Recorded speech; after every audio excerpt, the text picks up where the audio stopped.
často, že tam něco psal o sobě a své rodině Kateřino.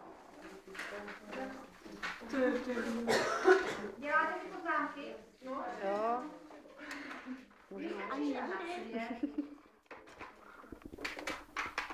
Čeká mě tu o 6 let starší bráška, jehož zásluhu jsem se naučil chápat a číst matky ještě na obecné škole.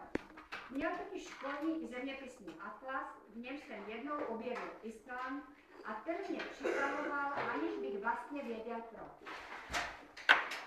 Snad, že je tak zemí uprostřed moří a že je obklopený různými výstražnými nápisy jako Severní ledový oceán nebo Severní polární kruh.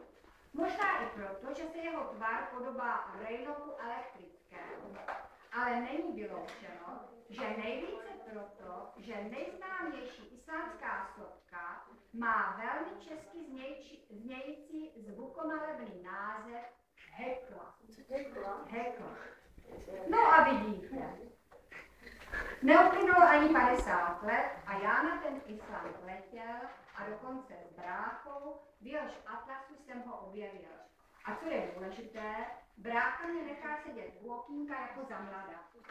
Kdykoliv jste totiž spolu někam jeli, například z Prahy do Výskova nebo z Výskova do Prahy, kladla mu maminka na srdce: Slávku, ty jsi starší, nech panouška sedět u okýnka, ať vidí. Panouška.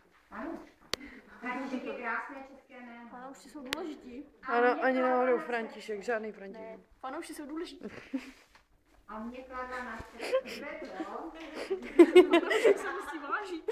Fanoušky, ty jsi mladší, musíš Slávka poslouchat. No, když se mi po těch letech objevilo pobřeží islámu, zjistil jsem, že vypadal jednak přesně tak, jak jsem si ho představoval, a jednak úplně jinak. Úplně jinak vypadal barevně, nebo se skládá ze zelené, bílé a černé. Tu bílou tvoří sníh a led. O němž jsem věřil, že jeho celý islám. Už proto,